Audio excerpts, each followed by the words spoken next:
One of the things we're trying to accomplish here is continuation of what could be a dying art, and that is the restoration of vintage aircraft.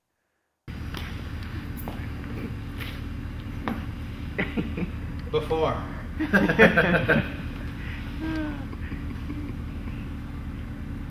Even restored airplanes need to be restored again once in a while. So upon inspection, it was found out that a number of the skins were corroded and were going to have to be replaced. So once we took all the skins off, the next step we had to do was start assessing the damage inside so we could make patches to repair the damage. And after that, as soon as we get the patches installed, we start fitting the skins. And that's a process of taking the old skins off the plane, what we call back drilling, in order to make an exact duplicate copy of the skins that were originally on there. From there, we can fit them to the existing structure inside the wing. That's what these little suckers are for. We call those clecos. That's what we use to hold the sheet metal together so we can end up fitting the entire wing. And once the wing is fit and the inside repairs are made, we can prime the inside and we can actually start to buck some rivets in here and start forming the actual wing. So looking inside the wing, there's a couple of main components to look at. This main piece of metal right here is a spar, and this is where the wing gets most of its strength from. This is what holds the entire wing up. Now, connected to the spar are what we call ribs. This gives the wing its shape and adds more strength to it, so you get a box effect. Now inside we have lightning holes, because one of the keys in aviation is trying to get as much strength as we can for as little weight as possible.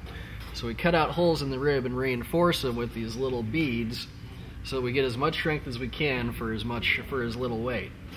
Now as you look inside, connected to the ribs are the stringers, and this is what the skin will ultimately rivet to, and this is what adds giving the wing its shape. Now we start off with the wing rod out here, and as we move out, the metals will get eventually thinner and thinner because the stress on it is a little bit less. So for instance, at the very inside here, we're using it's 0.032 30-second sheet metal, and as we go out we'll be using 0.025 and so on as we don't need as much strength towards the end of the wing. One of the keys in aviation is we're trying to get as much strength as we can for as little weight as possible, because if the plane is lighter overall, we don't need as much power to make it take off. So a lighter plane is a happy plane. So everything we do, from thinner metals to lightning holes to the way we bend the spars, is done to keep the plane light and to keep it flying faster and easier. So now these little holes you see here, we already talked about the lightning holes. These are inspection holes. When this entire wing is put together, obviously we can't just pull skins off to take a look inside. So one of the things we do when we manufacture is we pre-install these little holes, and there's plates that will go over those and screw on. So when we inspect the inside of the wing to be able to take a look inside, all we have to do is unscrew those plates. We can stick a mirror and a flashlight in there and see what's going on inside the wing. Now once we have the skins on, we have the bare metal, and there's a few steps we have to do when we finish it. The first thing we have to do is we have to give the primer something to adhere to. So we'll use Scotch-Brite or something to break up the smooth finish and turn it into something a little more like that. That's easier for the primer to grab onto, and you usually get a better adhesion for the primer coat. Now here is a good example because we've sanded away, and you can see there's actually layers of paint that go into putting this finish on the airplane. We start off with a primer coat, and sometimes we'll do a finish primer coat after that, and then we can finally start spraying color coats. Now we may reapply color coats depending on how we need it, and once we're done with the color coats we can finally finish it with a clear coat. And once you have a clear coat on there, that will protect the paint, and that's why we wash and wax these planes frequently, so we can protect the clear coat and ultimately protect the paint. Now one of the things we take into consideration when we're finishing airplanes and when we're putting them together, it wasn't necessarily done when they originally built these planes because they weren't going to last long enough in their minds. But when we're talking about preservation, we have to take into account corrosion. That's basically rust. Now, you don't rust on aluminum, you get this little white oxide powdery stuff that forms on the surface. But in order to prevent corrosion, we have to be aware of our surroundings. Now, being in the Pacific Northwest, we live in a very humid, and since we're close to the ocean, sometimes salty climate. Both of those are killers when you're talking about corrosion. What happens is if this plane sits outside for any length of time, eventually water is going to seep through these joints in the skin, and eventually it's all going to start pooling on the bottom here. Now this is the bottom of the wing, and all that water will start to pool. Particularly, it will pool around these little stringers, and it will seep in between the stringers. And in many cases, will usually sink towards the back of the wing since it sits at a slight back angle. Now when you're talking about corrosion, there's only a couple things you need to have an environment for corrosion.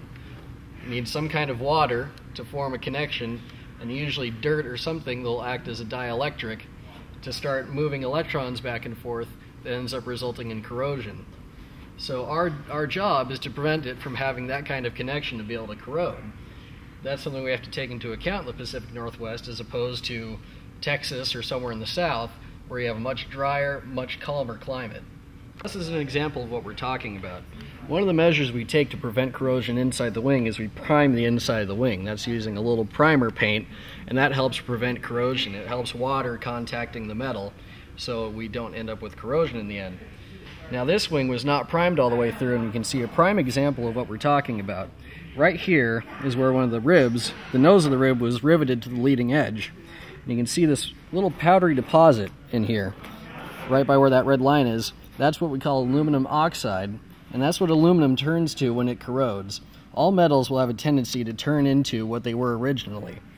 All metals will come out as an ore. Aluminum will come out as an ore, which is a powder. So as we corrode, it's eventually going to turn back into that powder, and that's what we have.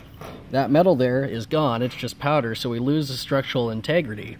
And the problem of that being with airplanes as opposed to your beat-up pickup truck in the front driveway is since we build things to be lighter and stronger, if we start losing material, then we rapidly lose the strength of the entire structure. That's why we have to be so careful about corrosion, particularly if it's as prevalent as it is along this entire leading edge. If we have too much corrosion, we lose too much strength, and the part has to be scrapped and replaced to get that strength back in the airframe. So what's going to happen with this piece right now, or after you're done with it? When we're done with this piece, it goes in the scrap heap. It will probably get recycled at some point in time, but either way it's of no use to us or anyone else as it is. That wing over there that we've been working on is going to come up here, and there's actually a series of bolts and nuts that go in here that attach the entire wing to this point. This is the center section, and inside this center section are two fuel tanks. Now, here we have hydraulic lines, and hydraulic lines are going to hook up. And here on the side of the plane, you can see that a large portion of the side of the plane in the cockpit is exposed. And this is more or less another reskinning project, but it actually comes in panels.